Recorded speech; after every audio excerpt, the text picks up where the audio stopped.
The golden stories में आपका स्वागत है। आइए सुनते हैं मुंशी प्रेमचंद की लिखी कहानी आभूषण। आभूषणों की निंदा करना हमारा उद्देश्य नहीं है। हम असहयोग उत्पीड़न सह सकते हैं, पर ललनाओं के निर्दयी घातक वाकबाणों को नहीं ओढ़ सकते। तो भी इतना अवश्य कहेंगे कि इस तृष्णा की पूर्ति के लिए जितना त्याग किया जाता है, उसका सदुपयोग करने से महान पद प्राप्त हो सकता है। यद्यपि हमने किसी रूपहीना महिला को आभूषणों की सजावट से रूपवती होते नहीं देखा, तथापि हम यह भी नहीं मान लेते हैं कि रूप के लिए आभूषणों की उतनी ही जरूरत है जितनी घर के लिए दीपक की। किंतु शारीरिक शोभा के लिए हम तन को कितना मलिन, चित्त को कितना अशांत और आत्मा को कितना कलुषित बना लेते हैं, इसका हमें कदाचित ज्ञान ही नहीं होता। इस दीपक की ज्योति में आंखें धुंधली हो जाती हैं। यह चमक दमक कितनी ईर्ष्या, कितने द्वेष, कितनी प्रतिस्पर्धा, कितनी दुश्चिंता और कितनी दुराशा का कारण है, इसकी केवल कल्पना से ही रोंगटे खड़े हो जाते हैं। इन्हें भूषण नहीं, दूषण कहना अधिक उपयुक्त है। नहीं तो ये कब हो सकता था कि कोई नववधू पति के घर आने के तीसरे दिन अपने पति से कहती कि मेरे पिता ने तुम्हारे पल्ले बांधकर मुझे तो कुएं में ढकेल दिया। शीतला आज अपने गांव के तालुकेदार कुंवर सुरेश सिंह की नवविवाहिता वधू को देखने गई थी। उसके सामने ही वह मंत्रमुग्ध सी हो गई। बहू के रूप लावण्य पर नहीं, उसके आभूषणों की जगमगाहट पर उसकी टकटकी लगी रही। और जब से लौटकर घर आई, उसकी छाती पर सांप लौटता रहा। अंत को जो ही उसका पति आया, वह उस पर बरस पड़ी और दिल में भरा हुआ गुबार पूर्वोक्त शब्दों में निकल पड़ा। शीतला के पति का नाम विमल सिंह था। उनके पुरखे किसी जमाने में इलाकेदार थे। इस गांव पर भी उन्हीं का सोलो आने अधिकार था। लेकिन अब इस घर की दशा हीन हो गई है। सुरेश सिंह के पिता जमींदारी के काम में दक्ष थे। विमल सिंह का सब इलाका किसी न किसी प्रकार से उनके हाथ आ गया। विमल के पास सवारी का टट्टू भी न था। उसे दिन में 2 बार भोजन भी मुश्किल से मिलता था। उधर सुरेश के पास हाथी मोटर और कई घोड़े थे और 10-5 बाहर के आदमी नित्य द्वार पर पड़े रहते थे। पर इतनी विषमता होने पर भी दोनों में भाईचारा निभाया जाता था। शादी ब्याह में, मुंडन छेदन में परस्पर आना जाना होता रहता। सुरेश विद्या प्रेमी थे। हिंदुस्तान में ऊंची शिक्षा समाप्त करके वे यूरोप चले गए और सब लोगों की शंकाओं के विपरीत वहां से आर्य सभ्यता के परम भक्त बनकर लौटे। वहां के जड़वाद, कृत्रिम भोग लिप्सा और अमानुषिक मद अंधता ने उनकी आंखें खोल दी थी। पहले वे घर वालों के बहुत जोर देने पर भी विवाह करने को राजी नहीं हुए थे। लड़की से पूर्व परिचय हुए बिना प्रणय नहीं कर सकते थे। पर यूरोप से लौटने पर उनके वैवाहिक विचारों में बहुत बड़ा परिवर्तन हो गया। उन्होंने उसी पहले की कन्या से बिना उसके आचार विचार जाने हुए विवाह कर लिया। अब वे विवाह को प्रेम का बंधन नहीं, धर्म का बंधन समझते थे। उसी सौभाग्यशाली वधू को देखने के लिए आज शीतला अपनी सास के साथ सुरेश के घर गई थी। उसी के आभूषणों की छटा देखकर वह मरमा हंसी हो गई है। विमल ने व्यथित होकर कहा, तो माता पिता से कहा होता सुरेश से ब्याह देते, वह तुम्हें गहनों से लाद सकते थे। शीतला, तो गाली क्यों देते हो? विमल, गाली नहीं देता, बात कहता हूं। तुम जैसी सुंदरी को उन्होंने नाहक मेरे साथ ब्याहा। शीतला, लजाते तो नहीं, उल्टे और ताने देते हो। विमल, भाग्य मेरे वश में नहीं है। इतना पढ़ा भी नहीं हूं कि कोई बड़ी नौकरी करके रुपए कमाऊं। शीतला, यह क्यों नहीं कहते कि प्रेम ही नहीं, प्रेम हो तो कंचन बरसने लगे। विमल, तुम्हें गहनों से बहुत प्रेम है। सभी को होता है, मुझे भी है। अपने को अभागनी समझती हो? हूं ही। समझना कैसा? नहीं तो क्या दूसरे को देखकर तरसना पड़ता? गहने बनवा दूं तो अपने को भाग्यवती समझने लगोगी। तुम तो इस तरह पूछ रहे हो जैसे सुनार दरवाजे पर बैठा है। नहीं, सच कहता हूं, बनवा दूंगा। हाँ, कुछ दिन सब्र करना पड़ेगा। समर्थ पुरुषों को बात लग जाती है तो प्राण ले लेते हैं। सामर्थ्यहीन पुरुष अपनी ही जान पर खेल जाता है। विमल ने घर से निकल जाने की ठानी। निश्चय किया, या तो इसे गहनों से ही लाद दूंगा या वैधव्य शोक से, या तो आभूषण ही पहनेगी या सिंदूर को भी तरसेगी। दिन भर वे चिंता में डूबा पड़ा रहा। शीतला को उसने प्रेम से संतुष्ट करना चाहा था। आज उन्हें अनुभव हुआ कि नारी का हृदय प्रेम पाश से नहीं बंधता, कंचन के पाश से ही बंध सकता है। पहर रात जाते जाते वे घर से चल खड़ा हुआ। पीछे फिरकर कभी ना देखा। ज्ञान से जागे हुए विराग में चाहे मोह का संस्कार हो, पर नैराश्य से जागा हुआ विराग अचल होता है। प्रकाश में इधर की वस्तुओं को देखकर मन विचलित हो सकता है, पर अंधकार में किसका साहस है कि लीक से जो भर हट सके। विमल के पास विद्या ना थी, कला कौशल भी ना था। उसे केवल अपने कठिन परिश्रम और कठिन आत्मत्याग का ही आधार था। वह पहले कलकत्ता गया। वहां कुछ दिन तक एक सेठ की अगवानी करता रहा। वहां जो सुन पाया कि रंगून में मजदूरी अच्छी मिलती है, तो वह रंगून जा पहुंचा और बंदर पर माल चढ़ाने उतारने का काम करने लगा। कुछ तो कठिन श्रम, कुछ खाने पीने के असंयम और कुछ जलवायु की खराबी के कारण वह बीमार हो गया। शरीर दुर्बल हो गया, मुख की कांति जाती रही। फिर भी उससे ज़्यादा मेहनती मजदूर बंदर पर दूसरा ना था। और मजदूर थे, पर यह मजदूर तपस्वी था। मन में जो कुछ ठान लिया था उसे पूरा करना उसके जीवन का एकमात्र उद्देश्य था। उसने घर को अपना कोई समाचार न भेजा। अपने मन से तर्क किया, घर में मेरा कौन हितू है, खैनों के सामने मुझे कौन पूछता है।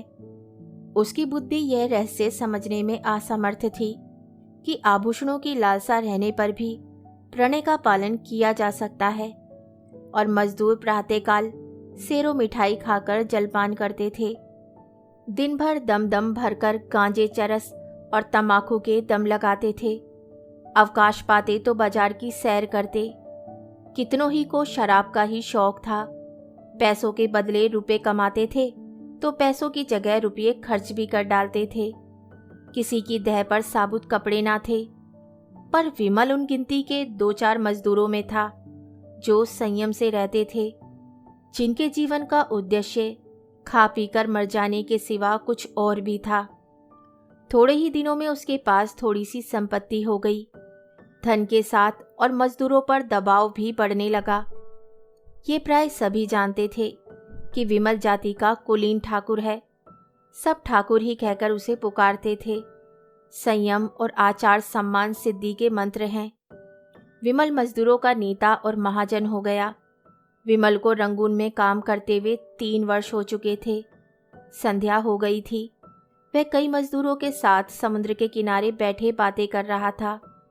एक मजदूर ने कहा, यहाँ की सभी स्त्रियां निठुर होती हैं। बेचारा झिंगुर 10 बरस से उसी बर्मी के साथ रहता था। कोई अपनी ब्याही जोरू से भी इतना प्रेम करता होगा। उस पर इतना विश्वास करता था कि जो कुछ कमाता सो उसके हाथ में रख देता। 3 लड़के थे। अभी कल तक दोनों साथ साथ खाकर लेटे थे। भाई ना कोई लड़ाई ना बातचीत। रात को औरत ना जाने कहाँ चली गई, लड़कों को छोड़ गई। बेचारा झिंगुर रो रहा है। सबसे बड़ी मुश्किल तो छोटे बच्चे की है। अभी कुल 6 महीने का है। कैसे जिएगा भगवान ही जाने। विमल सिंह ने गंभीर भाव से कहा, गहने बनवाता था कि नहीं? मजदूर, रुपए पैसे तो औरत के ही हाथ में थे। गहने बनवाती, उसका हाथ कौन पकड़ता? दूसरे मजदूर ने कहा, गहनों से तो लदी हुई थी। जिधर से निकल जाती थी छमछम की आवाज से कान भर जाते थे। विमल, जब गहने बनवाने पर भी निठुराई की तो यही कहना पड़ेगा कि ये जाति ही बेवफा होती है। इतने में एक आदमी आकर विमल सिंह से बोला, चौधरी, अभी मुझे एक सिपाही मिला था। वे तुम्हारा नाम, गांव और बाप का नाम पूछ रहा था। कोई बाबू सुरेश सिंह है? विमल ने सशंक होकर कहा। हाँ है तो, मेरे गांव के इलाकेदार और बिरादरी के भाई हैं। आदमी, उन्होंने थाने में कोई नोटिस छपवाया है कि जो विमल सिंह का पता लगाएगा उसे 1000 रुपये का इनाम मिलेगा। तो तुमने सिपाही को सब ठीक ठीक बता दिया? आदमी, चौधरी, मैं कोई गवार हूं क्या? समझ गया कुछ दाल में काला है, नहीं तो कोई इतने रुपए क्यों खर्च करता। मैंने कह दिया कि उनका नाम विमल सिंह नहीं, जसोड़ा पांडे है। बाप का नाम सुखू बताया और घर जिला झांसी में। पूछने लगे यहाँ कितने दिन से रहता है? मैंने कहा कोई 10 साल से। तब कुछ सोचकर चला गया। सुरेश बाबू से, तुम्हें कोई अदावत है क्या चौधरी? विमल, अदावत तो नहीं थी, मगर कौन जाने उनकी नीयत बिगड़ गई हो। मुझ पर कोई अपराध लगाकर मेरी जगह जमीन पर हाथ बढ़ाना चाहते हो। तुमने बड़ा अच्छा किया कि सिपाही को उड़न छाई बताई। आदमी, मुझसे कहता था कि ठीक ठीक बता दो तो 50 रुपये तुम्हें भी दिला दूं। मैंने सोचा आप तो 1000 की गठरी मारेगा और मुझे 50 रुपये दिलाने को कहता है। फटकार बता दी। एक मजदूर, मगर जो 200 रुपये देने को कहता तो तुम सब ठीक ठीक नाम ठिकाना बता देते। क्यों? धत तेरी लालची की। आदमी लज्जित होकर, 200 रुपये नहीं, 2000 रुपये भी देता तो ना बताता। मुझे ऐसा विश्वासघात करने वाला मत समझो, जब भी चाहे परख लो। मजदूरों में यूं वाद विवाद होता ही रहा। विमल आकर अपनी कोठरी में लेट गया। वह सोचने लगा, अब क्या करूं? जब सुरेश जैसे सज्जन की नीयत बदल गई तो अब किसका भरोसा करूं? नहीं, अब बिना घर गए काम नहीं चलेगा। कुछ दिन और ना गया तो फिर कहीं का ना रहूंगा। 2 साल और रह जाता तो पास में पूरे 5000 रुपये हो जाते। शीतला की इच्छा कुछ पूरी हो जाती। अभी तो सब मिलाकर 3000 रुपये ही होंगे। इतने में उसकी अभिलाषा ना पूरी होगी। खैर, अभी चलूं, 6 महीने में फिर लौट आऊंगा। अपनी जायदाद तो बच जाएगी। नहीं, 6 महीने तक रहने का क्या है, जाने आने का 1 महीना लग जाएगा। घर में 15 दिन से ज़्यादा ना रहूंगा। वहाँ कौन पूछता है आऊं या रहूं, मरूं या जीऊं। वहाँ तो गहनों से प्रेम है। इस तरह मन में निश्चय करके वे दूसरे दिन रंगून से चल पड़ा। संसार कहता है कि गुण के सामने रूप की कोई हस्ती नहीं। हमारे नीति शास्त्र के आचार्यों का भी यही कथन है, पर वास्तव में ये कितना भ्रम मूलक है। कुंवर सुरेश सिंह की नववधू मंगला कुमारी, गृह कार्य में निपुण, पति के इशारे पर प्राण देने वाली, अत्यंत विचारशीला, मधुर भाषिणी और धर्मभीरू स्त्री थी, पर सौंदर्य विहीन होने के कारण पति की आंखों में कांटे के समान खटकती थी। सुरेश सिंह बात बात पर उस पर झुंझला पड़ते। घड़ी भर में पश्चाताप के वशीभूत होकर उससे क्षमा मांगते, किंतु दूसरे ही दिन वही कुत्सित व्यापार शुरू हो जाता। विपत्ति यह थी कि उनके आचरण अन्य रईसों की भांति भ्रष्ट न थे।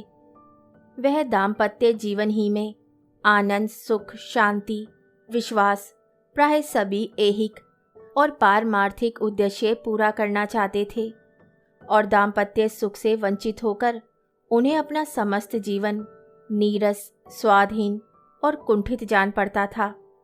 फल यह हुआ कि मंगला को अपने ऊपर विश्वास न रहा। वह अपने मन से कोई काम करते हुए डरती कि स्वामी नाराज होंगे।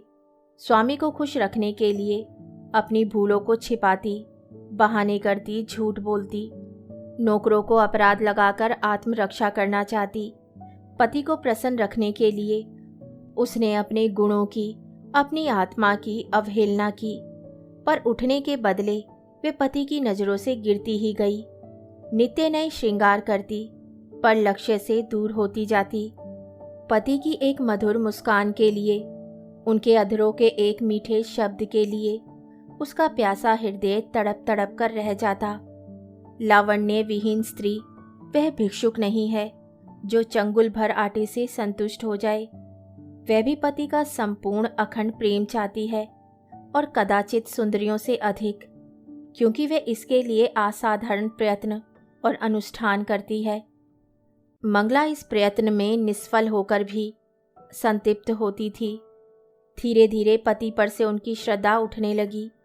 उसने तर्क किया कि ऐसे क्रूर हृदय शून्य कल्पनाहीन मनुष्य से मैं भी उसी का सा ही व्यवहार करूंगी। जो पुरुष रूप का भक्त है वह प्रेम भक्ति के योग्य नहीं। इसी प्रत्याघात ने समस्या और भी जटिल कर दी। मगर मंगला की केवल अपनी रूपहीनता ही का रोना ना था। शीतला का अनुपम रूप लालित्य भी उसकी कामनाओं का बाधक था, बल्कि ये उसकी आशालताओं पर पड़ने वाला तुषार था। मंगला सुंदरी ना सही, पर पति पर जान देती थी। जो अपने को चाहे उससे हम विमुख नहीं हो सकते। प्रेम की शक्ति अपार है, पर शीतला की मूर्ति सुरेश के हृदय द्वार पर बैठी हुई मंगला को अंदर न जाने देती थी, चाहे वे कितना ही वेश बदल कर आवे। सुरेश इस मूर्ति को हटाने की चेष्टा करते, उसे बलात् निकाल देना चाहते, किंतु सौंदर्य का आधिपत्य धन के आधिपत्य से कम दुर्निवार नहीं होता। जिस दिन शीतला इस घर में मंगला का मुख देखने आई थी, उसी दिन सुरेश की आंखों ने उसकी मनोहार छवि की एक झलक देख ली थी।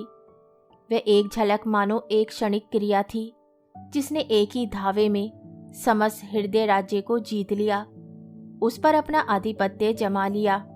सुरेश एकांत में बैठे हुए शीतला के चित्र को मंगला से मिलाते, यह निश्चय करने के लिए कि उनमें क्या अंतर है। एक क्यों मन को खींचती है, दूसरी क्यों उसे हटाती है। पर उसके मन का ये खिंचाव केवल एक चित्रकार या छवि का रसवादन मात्र था। वह पवित्र और वासनाओं से रहित था। वह मूर्ति केवल उसके मनोरंजन की सामग्री मात्र थी। वे अपने मन को बहुत समझाते, संकल्प करते कि अब मंगला को प्रसन्न रखूंगा। यदि वे सुंदर नहीं है तो क्या, उसका क्या दोष। पर उनका यह सब प्रयास मंगला के सम्मुख जाते ही विफल हो जाता। वे बड़ी सूक्ष्म दृष्टि से मंगला के मन के बदलते हुए भावों को देखते थे, पर एक पक्षाघात पीड़ित मनुष्य की भांति घी के घड़े को लुढ़कते देखकर भी रोकने का कोई उपाय ना कर सकते थे। परिणाम क्या होगा, यह सोचने का उन्हें साहस ही ना होता। पर जब मंगला ने अंत को बात बात में उनकी तीव्र आलोचना करना शुरू कर दिया, वे उनसे उच्च श्रृंखलता का व्यवहार करने लगी, तो उसके प्रति उनका वह उतना सौहार्द भी विलुप्त हो गया। घर में आना जाना छोड़ दिया। एक दिन संध्या के समय बड़ी गर्मी थी। पंखा झलने से आग और भी दहकती थी। कोई सैर करने बगीचे में भी ना जाता था। पसीने की भांति शरीर से सारी स्फूर्ति बह गई थी, और जहां था वहीं मुर्दा सा पड़ा था। आग से सेके हुए मृदंग की भांति लोगों के स्वर कर्कश हो गए थे। साधारण बातचीत में भी लोग उत्तेजित हो जाते थे, जैसे साधारण सा घर्षण से वन के वृक्ष जल उठते हैं। सुरेश सिंह कभी 4 कदम टहलते थे, फिर हाफ कर बैठ जाते। नौकरों पर झुंझला रहे थे कि जल्द जल्द छिड़काव क्यों नहीं करते। सहसा उन्हें अंदर से गाने की आवाज सुनाई दी। चौंके, फिर क्रोध आया। मधुर गान कानों को अप्रिय जान पड़ा। यह क्या बेवक्त की शहनाई है। यहाँ गर्मी के मारे दम निकल रहा है, और इन सबको गाने की सूझी है। अरे ये मंगला ने बुलाया होगा, और क्या। लोग नाहक कहते हैं कि स्त्रियों का जीवन का आधार प्रेम है। उनके जीवन का आधार वही भोजन, निद्रा, राग, रंग, आमोद प्रमोद है जो समस्त प्राणियों का है। घंटे भर तो सुन चुका, ये गीत कभी बंद भी होगा या नहीं। सब व्यर्थ में गला फाड़ फाड़ कर चिल्ला रही हैं। अंत को ना रहा गया। जनान खाने में आकर बोले, यह तुम लोगों ने क्या कांव कांव मचा रखी है। ये गाने बजाने का कौन सा समय है। बाहर बैठना मुश्किल हो गया। सन्नाटा छा गया, जैसे शोरगुल मचाने वाले बालकों में मास्टर पहुंच जाए। सभी ने सिर झुका लिए और सिमट गई। मंगला तुरंत उठकर सामने वाले कमरे में चली गई। पति को बुलाया और आहिस्ते से बोली, क्यों इतना बिगड़ रहे हो। मैं इस वक्त गाना नहीं सुनना चाहता। तुम्हें सुनाता ही कौन है। क्या मेरे कानों पर भी तुम्हारा अधिकार है। फजूल की चकचक मत करो। तुमसे मतलब? मैं अपने घर में ये कोलाहल ना मचने दूंगा। तो मेरा घर कहीं और है? सुरेश सिंह इसका उत्तर ना देकर बोले, इन सब से कह दो कि फिर किसी वक्त आए। मंगला, इसलिए कि तुम्हें इनका आना अच्छा नहीं लगता? हाँ हाँ, इसलिए। तुम क्या सदा वही करते हो जो मुझे अच्छा लगे? तुम्हारे यहाँ मित्र आते हैं, हंसी ठट्टे की आवाज अंदर सुनाई देती है। मैं कभी नहीं कहती कि इन लोगों का आना बंद कर दो। तुम मेरे कामों में दखल अंदाजी क्यों करते हो? सुरेश ने तेज होकर कहा, इसलिए कि मैं घर का स्वामी हूं। तुम बाहर के स्वामी हो, यहां मेरा अधिकार है। क्यों व्यर्थ की बकबक करती हो? मुझे चिढ़ाने से क्या मिलेगा? मंगला जरा देर चुपचाप खड़ी रही। वे पति के मनोगत भावों की मीमांसा कर रही थी। फिर बोली, अच्छी बात है। जब इस घर में मेरा कोई अधिकार नहीं है तो ना रहूंगी। अब तक भ्रम में थी, आज तुमने वे भ्रम मिटा दिया। मेरा इस घर पर अधिकार कभी नहीं था। जिस स्त्री का पति के हृदय पर अधिकार नहीं, उसका उसकी संपत्ति पर भी कोई अधिकार नहीं हो सकता। सुरेश ने लज्जित होकर कहा, बात का बतंगड़ क्यों बनाती हो? मेरा यह मतलब ना था। कुछ का कुछ समझ गई। मन की बात आदमी के मुंह से अनायास निकल ही जाती है। सावधान होकर हम अपनी भावों को छिपा लेते हैं। सुरेश को अपनी असज्जनता पर दुख तो हुआ, पर इस भय से कि मैं इसे जितना ही मनाऊंगा उतना ही यह और जलीकटी सुनाएगी, उसे वहीं छोड़कर बाहर चले आए। प्रातःकाल ठंडी हवा चल रही थी। सुरेश खुमारी में पड़े हुए स्वप्न देख रहे थे कि मंगला सामने से चली आ रही है। चौंक पड़े। देखा द्वार पर सचमुच मंगला खड़ी है। घर की नौकरानियां आंचल से आंखें पोंछ रही हैं। कई नौकर आसपास खड़े हैं। सभी की आंखें सजल और मुख उदास है, मानो बहू विदा हो रही है। सुरेश समझ गए कि मंगला को कल की बात लग गई, पर उन्होंने उठकर कुछ पूछने की, मनाने की या समझाने की चेष्टा नहीं की। यह मेरा अपमान कर रही है, मेरा सिर नीचा कर रही है। जहाँ चाहे जाए, मुझसे कोई मतलब नहीं। यो बिना कुछ पूछे घर से चले जाने का अर्थ है कोई नहीं। फिर मैं इसे रोकने वाला कौन? वह यूं ही जड़वत पड़े रहे और मंगला चली गई। उनकी तरफ मुंह उठाकर भी ना ताका। मंगला पांव पैदल चली जा रही थी। एक बड़े तालुकेदार की औरत के लिए यह मामूली बात ना थी। हर किसी को हिम्मत ना पड़ती थी कि उससे कुछ कहे। पुरुष उसकी राह छोड़कर किनारे खड़े हो जाते। नारियां द्वार पर खड़ी करुण कौतूहल से देखती और आंखों से कहती थी, हाँ निर्दयी पुरुष, इतना भी ना हो सका कि एक डोला पर तो बैठा देता। इस गांव से निकलकर उस गांव में पहुंची जहां शीतला रहती थी। शीतला सुनते ही द्वार पर आकर खड़ी हो गई और मंगला से बोली, बहन जरा आकर दम ले लो। मंगला ने अंदर जाकर देखा तो मकान जगह जगह से गिरा हुआ था। दालान में एक वृद्धा खाट पर पड़ी थी। चारों ओर दरिद्रता के चिन्ह दिखाई देते थे। शीतला ने पूछा, यह क्या हुआ? मंगला, जो भाग्य में लिखा था। कुंवर जी ने कुछ कहा सुना था। मुंह से कुछ ना कहने पर भी तो मन की बात छिपी नहीं रहती ना शीतला। अरे तो क्या अब यहाँ तक नौबत आ गई? दुख की अंतिम दशा संकोचहीन होती है। मंगला ने कहा, चाहती तो अब भी पड़ी रहती, उसी घर में जीवन कट जाता, पर जहाँ प्रेम नहीं, पूछ नहीं, मान नहीं, वहाँ अब नहीं रह सकती। तुम्हारा मैका कहाँ है? मैके कौन मुंह लेकर जाऊंगी शीतला? तब कहाँ जाओगी बहन? ईश्वर के दरबार में पूछूंगी कि तुमने मुझे सुंदरता क्यों नहीं दी, बदसूरत क्यों बनाया। बहन, स्त्री के लिए इससे अधिक दुर्भाग्य की बात नहीं कि वे रूपहीन हो। शायद पहले जन्म की पिशाचनियां ही बदसूरत औरतें होती हैं। रूप से प्रेम मिलता है और प्रेम से दुर्लभ कोई वस्तु नहीं है। ये कहकर मंगला उठ खड़ी हुई। शीतला ने उसे रोका नहीं। सोचा, इसे क्या खिलाऊंगी? आज तो चूल्हा जलने की भी कोई आशा नहीं। उसके जाने के बाद वे देर तक बैठी सोचती रही। मैं कैसी अभागिन हूँ, जिस प्रेम को ना पाकर वह बेचारी जीवन को त्याग रही है।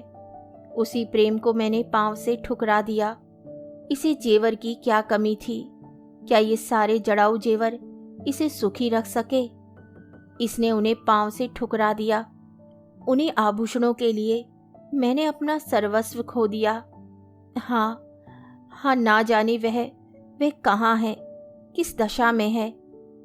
अपनी लालसा को, तृष्णा को वे कितनी ही बार धिक्कार चुकी थी। मंगला की दशा देखकर आज उसे आभूषणों से घृणा हो गई। विमल को घर छोड़े 2 साल हो गए थे। शीतला को अब उनके बारे में भांति भांति की शंकाएं होने लगी थी। आठों पहर उसके चित्त में ग्लानि और शोभ की आग सुलगा करती। देहात के छोटे मोटे जमींदारों का काम डांट डपट, छीन छपट ही से चला करता है। विमल की खेती बेगार में होती थी। उसके जाने के बाद सारे खेत पड़ती रह गए, कोई जोतने वाला ना मिला। इस ख्याल से साझे पर भी किसी ने ना जोता कि बीच में कहीं विमल सिंह आ गए तो साझेदार को अंगूठा दिखा देंगे। असामियों ने लगान न दिया। शीतला ने महाजन से रुपए उधार लेकर काम चलाया। दूसरे वर्ष भी यही कैफियत रही। अब की महाजन ने रुपए नहीं दिए। शीतला के गहनों के सिर गई। दूसरा साल समाप्त होते होते घर की सब लेई पूंजी निकल गई। फाके होने लगे।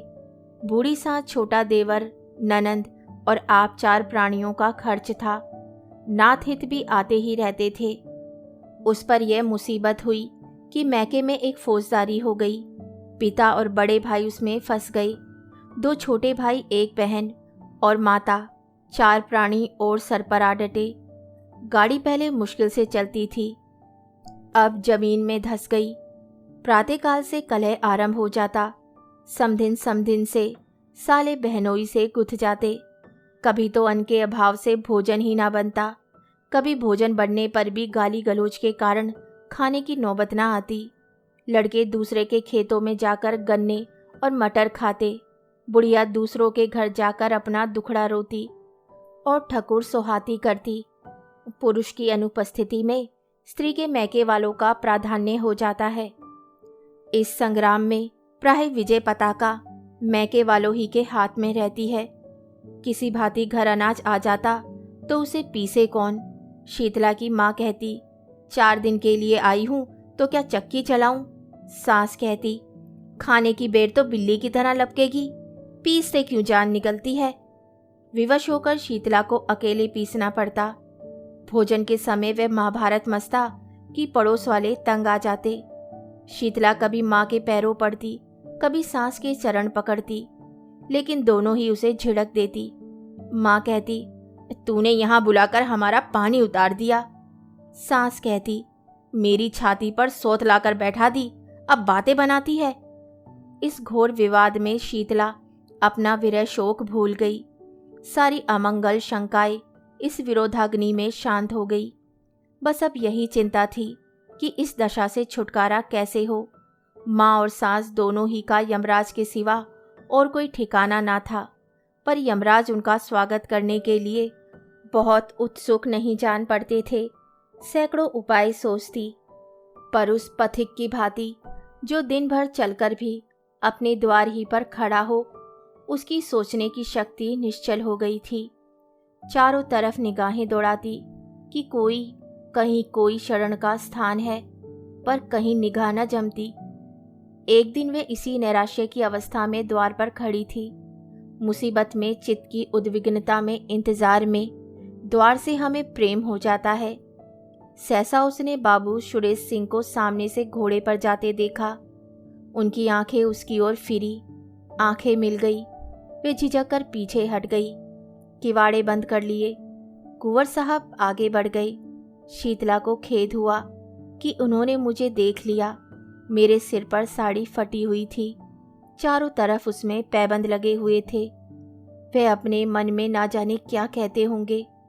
कुंवर साहब को गांव वालों से विमल सिंह के परिवार के कष्टों की खबर मिली थी।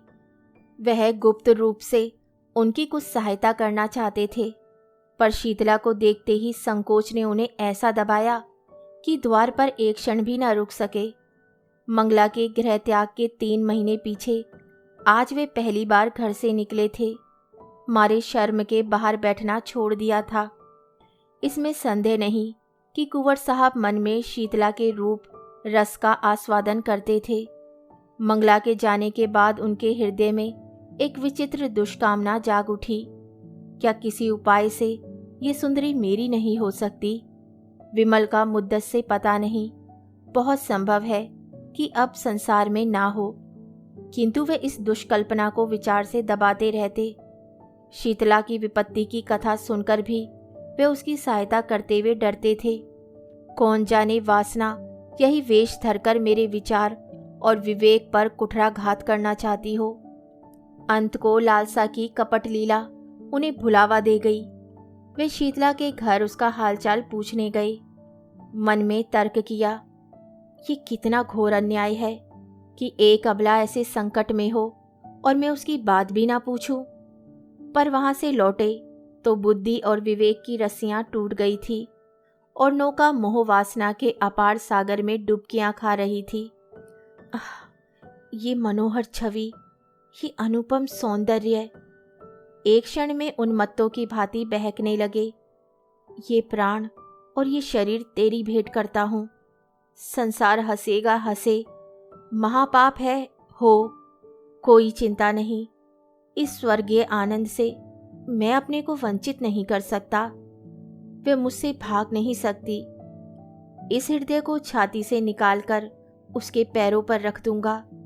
विमल मर गया, नहीं मरा तो अब मरेगा। पाप क्या है पता नहीं। कमल कितना कोमल, कितना प्रफुल्ल, कितना ललित है। क्या उसके अधरों?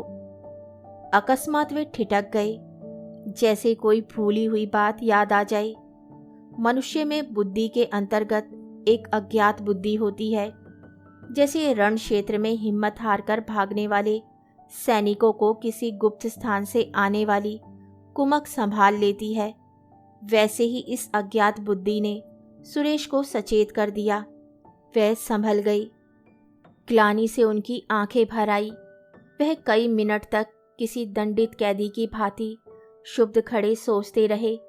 फिर विजय ध्वनि से कह उठे, कितना सरल है। इस विकार के हाथी को सिंग से नहीं चींटी से मारूंगा। शीतला को एक बार बहन कह देने से ही सब विकार शांत हो जाएगा। शीतला बहन, मैं तेरा भाई हूं।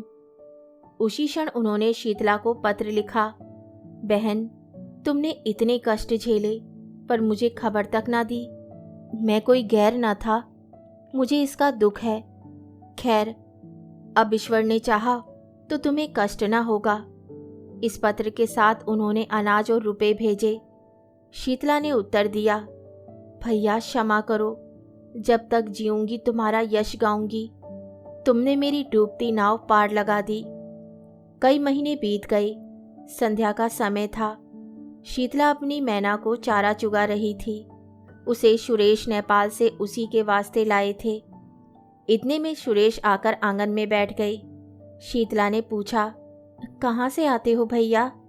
गया था जरा थाने, कुछ पता नहीं चला। रंगून में पहले कुछ पता मिला था, बाद को मालूम हुआ कि वह कोई और आदमी है। क्या करूं, इनाम और बढ़ा दूं? शीतला, तुम्हारे पास रुपए पड़े हैं, फूको। उनकी इच्छा होगी तो आप ही आवेंगे। सुरेश, एक बात पूछूं, बताओगी? किस बात पर तुमसे रूठे थे? कुछ नहीं, मैंने यही कहा कि मुझे गहने बनवा दो। कहने लगे मेरे पास है क्या? मैंने कहा तो ब्याह क्यों किया? बस बातों ही बातों में तकरार हो गई। इतने में शीतला की सांस आ गई। सुरेश ने शीतला की माँ और भाइयों को उनके घर पहुंचा दिया था, इसलिए यहाँ अब शांति थी। सास ने बहू की बात सुन ली। कर्कश स्वर में बोली, बेटा तुमसे क्या पर्दा, ये महारानी देखने ही को गुलाब की फूल है, अंदर सब कांटे हैं कांटे। यह अपने बनाव श्रृंगार के आगे विमल की बात ही ना पूछती थी। बेचारा इस पर जान देता था, पर इसका मुंह ही ना सीधा होता था। प्रेम तो इसे छू ही नहीं गया। अंत को उसे देश से निकालकर इसने दम लिया। शीतला ने रुष्ट होकर कहा, क्या वही अनोखे धन कमाने घर से निकले हैं? देश विदेश जाना मर्दों का काम ही है। सुरेश, यूरोप में तो धन भोग के सिवा स्त्री पुरुष में कोई संबंध ही नहीं होता। बहन ने यूरोप में जन्म लिया होता तो हीरे जवाहरात से जगमगाती होती। शीतला, अब तुम ईश्वर से यही कहना कि सुंदरता देते हो तो यूरोप में जन्म दो। शीतला ने व्यथित होकर कहा, जिनके भाग्य में लिखा है वे यही सोने से लदी हुई हैं। मेरी भांति सभी के कर्म थोड़े ही फूट गए हैं। सुरेश सिंह को ऐसा जान पड़ा कि शीतला की मुख कांति मलिन हो गई है। पति वियोग में भी गहनों के लिए इतनी ललायत है। बोले, अच्छा मैं तुम्हें गहने बनवा दूंगा। ये वाक्य कुछ अपमान सूचक स्वर में कहा गया था, पर शीतला की आंखें आनंद से सजल हो आई, कंठ गदगद हो गया। उसके हृदय नेत्रों के सामने मंगला के रतन जटित आभूषणों का चित्र खिंच गया। उसने कृतज्ञतापूर्ण दृष्टि से सुरेश को देखा। मुंह से कुछ ना बोली, पर उसका प्रत्येक अंग कह रहा था, मैं तुम्हारी हूं। कोयल आम की डालियों पर बैठकर, मछली शीतल निर्मल जल में क्रीड़ा करके और मृग शावक विस्तृत हरियालियों में छलांगे भरकर इतने प्रसन्न नहीं होते जितने मंगला के आभूषणों को पहनकर शीतला प्रसन्न हो रही है। उसके पैर जमीन पर नहीं पड़ते। वह दिन भर आईने के सामने खड़ी रहती है, कभी केशों को संवारती, कभी सुरमा लगाती। कोहरा फट गया है और निर्मल स्वच्छ चांदनी निकल आई है। वे घर का एक तिनका भी नहीं उठाती। उसके स्वभाव में एक विचित्र गर्व का संचार हो गया है। लेकिन श्रृंगार क्या है? सोई हुई काम वासना को जगाने का घोर नाद, उद्दीपन का मंत्र। शीतला जब नख शिख से सजकर बैठती है तो उसे प्रबल इच्छा होती है कि कोई मुझे देखे। वे द्वार पर आकर खड़ी हो जाती है। गांव की स्त्रियों की प्रशंसा से उसे संतोष नहीं होता। गांव के पुरुषों को वे श्रृंगार रस विहीन समझती है, इसलिए सुरेश सिंह को बुलाती है। पहले वे दिन में एक बार आ जाते थे, अब शीतला के बहुत अनुनय विनय करने पर भी नहीं आते। पहर रात गई थी, घरों के दीपक बुझ चुके थे। शीतला के घर में दीपक जल रहा था। उसने कुंवर साहब के बगीचे से बेले के फूल मंगवाए थे और बैठी हार गुथ रही थी। अपने लिए नहीं, सुरेश के लिए। प्रेम के सिवा एहसान का बदला देने के लिए उसके पास और था ही क्या। एकाएक कुत्ते के भौंकने की आवाज़ सुनाई दी और दम भर में विमल सिंह ने मकान के अंदर कदम रखा। उनके एक हाथ में संदूक था, दूसरे हाथ में एक गठरी। शरीर दुर्बल, कपड़े मैले, दाढ़ी के बाल बड़े हुए, मुख पीला, जैसे कोई कैदी जेल से निकल कर आया हो। दीपक का प्रकाश देखकर वे शीतला के कमरे की तरफ चले। मैना पिंजरे में तड़फड़ाने लगी। शीतला ने चौंक कर सिर उठाया, घबराकर बोली, कौन? फिर पहचान गई। तुरंत फूलों को एक कपड़े से छिपा दिया, उठ खड़ी हुई और सिर झुकाकर पूछा, इतनी जल्दी सुध ली? विमल ने कुछ जवाब न दिया। विस्मित हो होकर कभी शीतला को देखता और कभी घर को, मानो किसी नए संसार में पहुंच गया हो।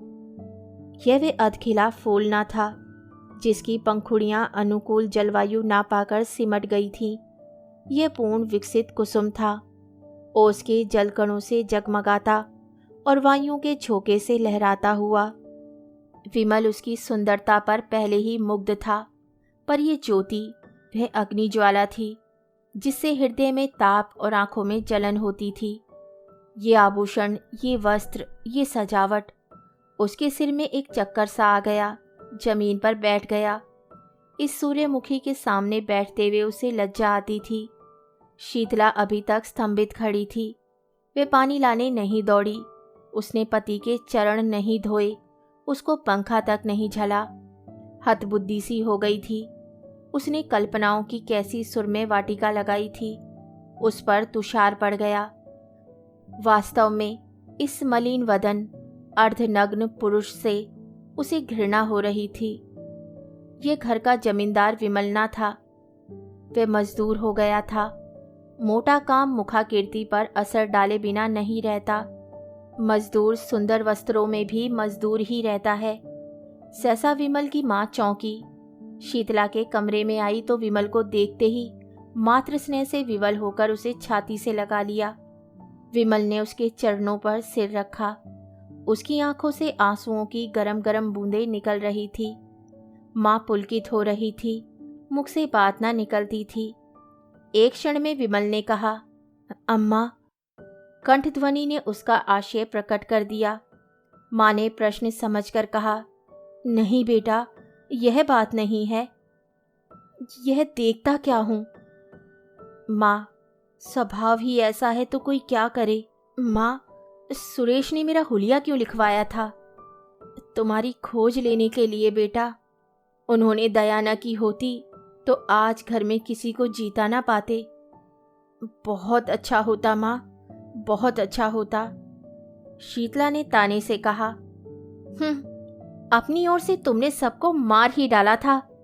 फूलों की सेज नहीं बिछा गए थे। अब तो फूलों की सेज ही बिछी हुई देखता हूं। तुम किसी के भाग्य के विधाता हो। विमल सिंह उठकर क्रोध से कांपता हुआ बोला, अम्मा, अम्मा, मुझे यहां से ले चलो। मैं इस पिशाचनी का मुंह नहीं देखना चाहता। मेरी आंखों में खून उतरता चला आता है। मैंने इस कुल कलंकनी के लिए 3 साल तक जो कठिन तपस्या की है, उससे ईश्वर मिल जाता, पर इसे ना पा सका। ये कहकर वे कमरे से निकल आया और माँ के कमरे में लेट रहा। माँ ने तुरंत उसका मुंह और हाथ पैर धुलाए। वह चूल्हा जलाकर पूरियां पकाने लगी। साथ साथ घर की विपत्ति कथा भी कहती जाती थी।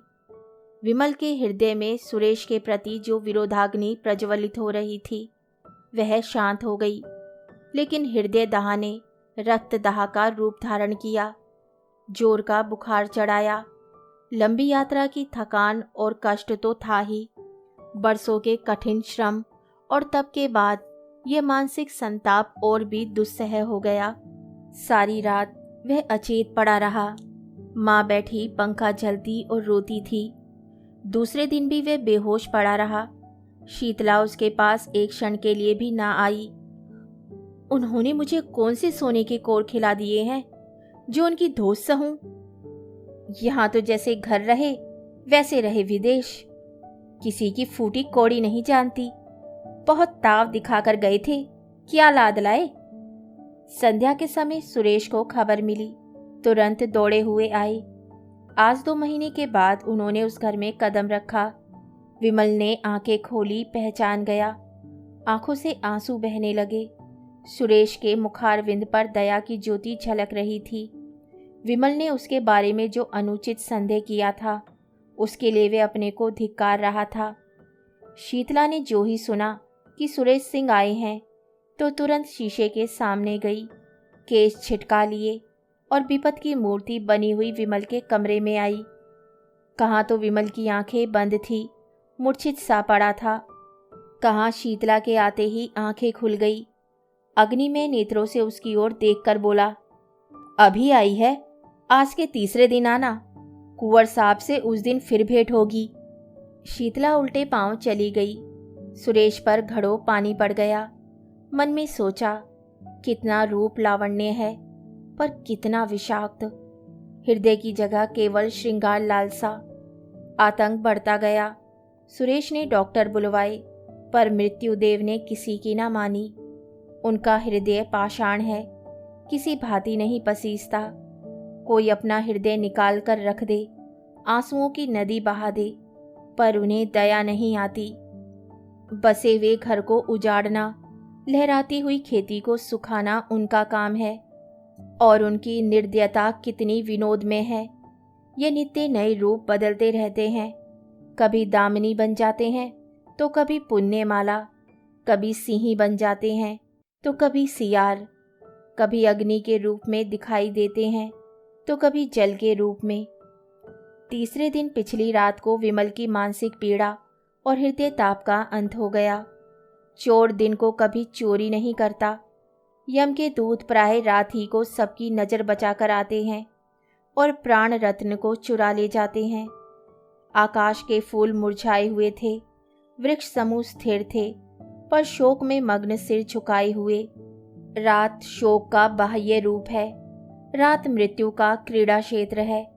उसी समय विमल के घर से आर्तनाद सुनाई दिया, वे नाद जिसे सुनने के लिए मृत्युदेव विकल रहते हैं। शीतला चौंक पड़ी और घबराई हुई मरणशैया की ओर चली। उसने मृतदेह पर निगाह डाली और भयभीत होकर एक पग पीछे हट गई। उसे जान पड़ा विमल सिंह उसकी ओर अत्यंत तीव्र दृष्टि से देख रहे हैं। बुझे हुए दीपक में उसे भयंकर ज्योति दिखाई पड़ी। वे मारे भय के वहां ठहर न सकी। द्वार से निकल ही रही थी कि सुरेश सिंह से भेंट हो गई। कातर स्वर में बोली, मुझे यहाँ डर लगता है। उसने चाहा कि रोती हुई इनके पैरों पर गिर पड़ूं, पर वे अलग हट गई। जब किसी पथिक को चलते चलते ज्ञात होता है कि मैं रास्ता भूल गया हूँ, तो वे सीधे रास्ते पर आने के लिए बड़े वेग से चलता है। झुंझलाता है कि मैं इतना असावधान क्यों हो गया। सुरेश भी अब शांति मार्ग पर आने के लिए विकल हो गए। मंगला की स्नेहमयी सेवाएं याद आने लगी। हृदय में वास्तविक सौंदर्यपासना का भाव उदय हुआ। उसमें कितना प्रेम, कितना त्याग, कितनी क्षमा थी। उसकी अतुल पति भक्ति को याद करके कभी कभी वे तड़प जाते। मैंने घोर अत्याचार किया, ऐसे उज्जवल रत्न को आदर न दिया। मैं यूं ही जड़वत पड़ा रहा और मेरे सामने ही लक्ष्मी घर से निकल गई। मंगला ने चलते चलते शीतला से जो बातें कही वे उन्हें मालूम थी, पर उन बातों पर विश्वास न होता था। मंगला शांत प्रकृति की थी, वह इतनी उद्दंडता नहीं कर सकती। उसमें क्षमा थी, वह इतना विद्वेष नहीं कर सकती। उनका मन कहता था कि वे जीती हैं और कुशल से हैं। उसके मैके वालों को कई पत्र लिखे, पर वहां व्यंग्य और कटु वाक्यों के सिवा और क्या रखा था। अंत को उन्होंने लिखा, अब उस रत्न की खोज में स्वयं जाता हूँ। या तो लेकर ही आऊँगा या कहीं मुंह में कालिख लगाकर डूब मरूंगा। इस पत्र का उत्तर आया, अच्छी बात है, जाइए, पर यहाँ से होते हुए जाइएगा। यहाँ से भी कोई आपके साथ चला जाएगा। सुरेश सिंह को इन शब्दों में आशा की झलक दिखाई दी। उसी दिन प्रस्थान कर दिया, किसी को साथ नहीं लिया। ससुराल में किसी ने उनका प्रेम में स्वागत नहीं किया। सभी के मुंह फूले हुए थे। ससुर जी ने तो उन्हें पति धर्म पर एक लंबा उपदेश दिया। रात को जब वे भोजन करके लेटे, जो छोटी साली आकर बैठ गई और मुस्कुराकर बोली, जीजा जी, कोई सुंदरी अपने रूपहीन पुरुष को छोड़ दे, उसका अपमान करे, तो आप उसे क्या कहेंगे? सुरेश गंभीर स्वर में बोला, कुटीला। और ऐसे पुरुष को जो अपनी रूपहीन स्त्री को त्याग दे, पशु। कहानी सुनने के लिए धन्यवाद। तो इसी के साथ मैं आपसे विदा लेती हूँ और कल फिर मिलती हूँ एक नई कहानी के साथ।